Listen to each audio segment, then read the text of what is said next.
हाँ दोस्तों, मेरा नाम रंजीत कुमार है और मेरे इस यूट्यूब चैनल पर आपका स्वागत है। तो आज हम बात करने वाले हैं कि रेडमी 5A का फ़ोन अगर डेड है, ठीक, आप डीसी मशीन लगा रहे हैं, डीसी मशीन पे एम्पियर ले रहा है, बटन दबाने पे एम्पियर ले रहा है, जैसे बटन छोड़ दे रहा है एम्पियर जीरो आ जा रहा है। तो आप उस स्थिति में क्या करोगे? ठीक, तो उस स्थिति में आपको करना ये है कि अपने डेस्कटॉप में जाइए और रेडमी 5A का स्कीमेटिक डायग्राम डाउनलोड कर लीजिए, क्योंकि हम आज समझेंगे स्कीमेटिक डायग्राम के जरिए ही हम इस मोबाइल को रिपेयर करेंगे। ठीक, तो हम स्कीमेटिक डाउनलोड करके रख चुका हूँ। अब इसको करते हैं ओपन। ठीक, जैसे हम इसको ओपन करेंगे तो पहला वाला लिंक पर क्लिक करेंगे तो ये हमारा बोर्ड आ गया। ठीक, तो ये हमारा बोर्ड आ गया। अब हम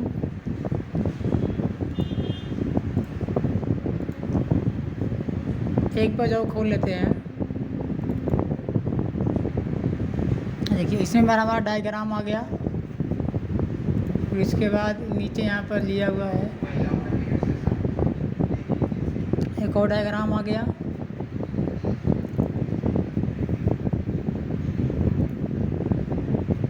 देखिए स्कीमेटिक का हमारा तीनों पेज खुल गए हैं। ठीक, अब हमको करना क्या है कि हम बटन तो दबा रहे हैं। ठीक, अब हम पावर की पे हम वोल्टेज चेक कर रहे हैं, वोल्टेज भी आ रही है। ठीक, हमारा बैटरी जैक भी सही है, हमारा बैटरी भी चार्ज है, फिर भी मोबाइल ऑन क्यों नहीं हो रहा है?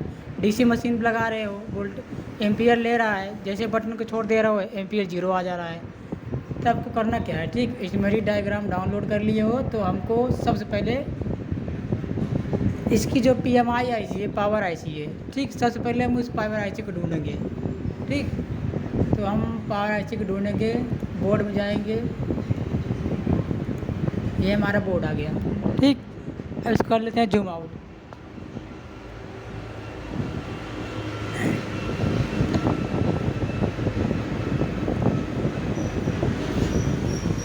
जूम आउट करने के बाद हम देखेंगे इसमें पावर IC को ढूंढना है। तो पावर IC हमारा है कहाँ?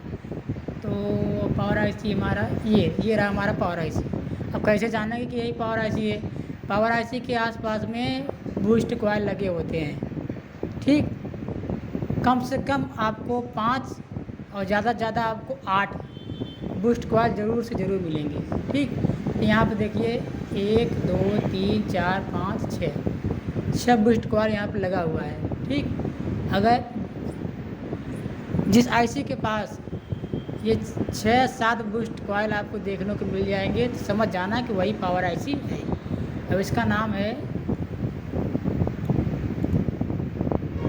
कॉपी कर लेते हैं, इसका नाम है U0701।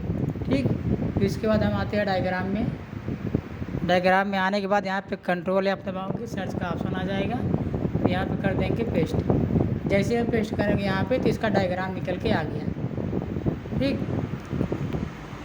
कर लेते हैं जूम आउट। ठीक, ये हमारा जो पावर IC के अंदर के जो डायग्राम है वो है।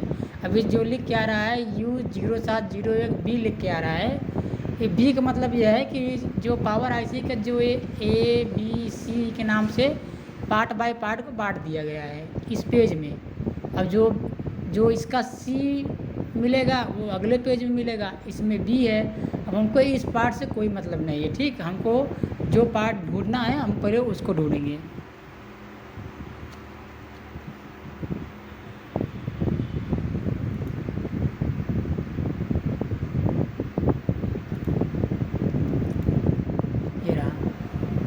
ये रहा मिल गया। ठीक, इस करते हैं जूम आउट। ठीक, ये मिल गया।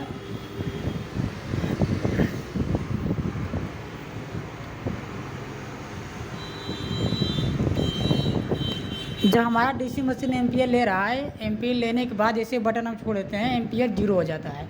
तब उस स्थिति में हमको क्या चेक करना होता है? ठीक, उस स्थिति हमको ये चेक करना होता है कि हमारी जो पावर IC है, ठीक, वो ऑन हो रही कि नहीं हो रही है। अगर वो ऑन हो रही हो तो हमारी CPU ऑन हो रही कि नहीं हो रही है। ये 2 चीज़ आपको सबसे पहले 2 ही चीज़ पे काम करना है, एक पावर आईसी पे और एक सीपीयू पे, बाकी और किसी चीज़ पे आपको काम ही नहीं करना है। ठीक, तो हम यहाँ पे आगे बढ़ेंगे और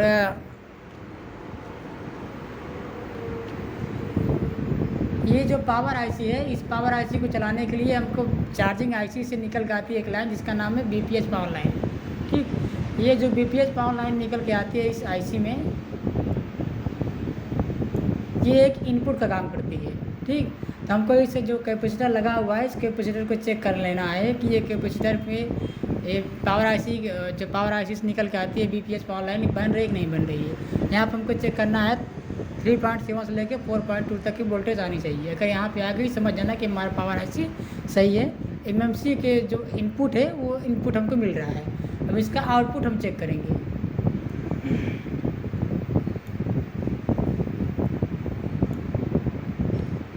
इसका ये आउटपुट ही है। ठीक, जितनी भी लाइन निकल जा रही है 1 2 3 4 5 6, ये 6 लाइन जो निकल के जा रही है ये जा रही है डायरेक्ट सीपीयू में।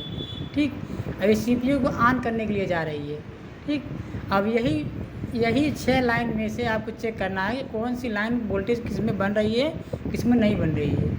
ठीक, किसी में वोल्टेज नहीं बन रहा होगा।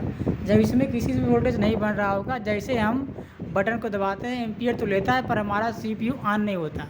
जब सीपीयू हमारा ऑन नहीं होता, जैसे हम बटन को छोड़ देते हैं वोल्टेज और एम्पियर 0 आ जाता है।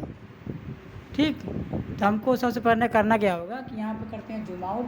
अब ये जो कॉइल है इस कॉइल को हम कर लेते हैं कॉपी। फिर इसके बाद कॉपी करने के बाद आते हैं बोर्ड में कंट्रोल F दबाते हैं। जैसे कंट्रोल F दबाओगे फिर यहाँ पे पेस्ट का ऑप्शन आ जाएगा। जैसे आप पेस्ट करोगे यहाँ पे बता रहा है कि स्कीमेटिक ये 2 जगहों पे है। देखिए ये हमारा इस पावर आईसी से निकल के आ रही है लाइन और इस कॉइल से होते हुए ये जो सीपीयू इस सीपीयू के अंदर जा रही है लाइन। ठीक है, हमको करना क्या है कि ये जो कॉइल लगा हुआ है इस कॉइल को हमको चेक कर लेना है, कॉइल सही है ख़राब है ये चेक कर लेना है। उसके बाद हमको इस पर वोल्टेज चेक कर लेना है। 1 2 3 4 5 6 लाइन के 6 कॉइल लगे हुए, इसको कहते हैं बक बोल्ट, बक लाइन और बक बोल्ट। ठीक, इसी को हम बोलते हैं बक बोल्ट। बक बोल्ट जो बोल्ट बन रहा है उसको बक बोल्ट कहते हैं। बक लाइन जो लाइन यहाँ से निकल सीपीयू जा रही है उसको हम बक लाइन कहते हैं। ठीक, अब हमको आते डायग्राम पे। डायग्राम पे आने के बाद जितने यहाँ पर कॉइल दिख रहा है सब कॉइल पर आपको वोल्टेज चेक कर लेना है। ठीक, अगर वोल्टेज पूरे के पूरे अगर सेम है, ठीक, तो अगर पूरे पूरे वोल्टेज सेम है, पूरे पूरे वोल्टेज ओके है, तब आपकी प्रॉब्लम है कि मोबाइल में मतलब ये प्रॉब्लम है कि अब आपको सीपीयू में काम करना पड़ेगा। यहाँ पर पावर आईसी तो इनपुट दे रही है सीपीयू को। ठीक, कॉइल पर वोल्टेज बक वोल्टेज यहाँ से बन रहे हैं निकली, सीपीयू ऑन नहीं, मतलब सीपीयू में दिक्कत है। अब आप सीपीयू पे काम कर सकते हैं, कोई दिक्कत नहीं होगी क्योंकि यहाँ से आप पता चल गया ना, तो अब सीपीयू काम कर सकते हैं। ठीक,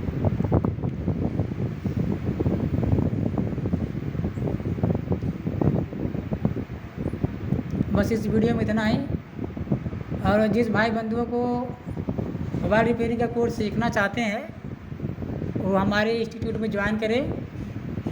और मेरा इंस्टीट्यूट का नाम है RK मोबाइल इंस्टीट्यूट, जो ऊपरधान आडिया प्रयागराज ज़िले में है। अब इसका जो फीस है कम से कम फीस यहाँ पर रखा गया है, कम से कम फीस 18,000 की फीस है, जिसमें रहना खाना फ्री है। कोर्स समय है 90 दिन। 90 दिन में आपको पूरा फुल मिस्त्री बना के भेज दिया जाएगा और हमारी तरफ से लाइफ टाइम सपोर्ट रहेगा। जिन भाई बंधुओं को स्कीमेटिक डायग्राम समझ नहीं आ रहा है वो यहाँ पर अच्छे से समझ जाएंगे। और जिन भाई बंधुओं को इंस्टीट्यूट ज्वाइन करना है वो हमारे नीचे लिंक पे नंबर दिया गया है, उस नंबर पे कॉल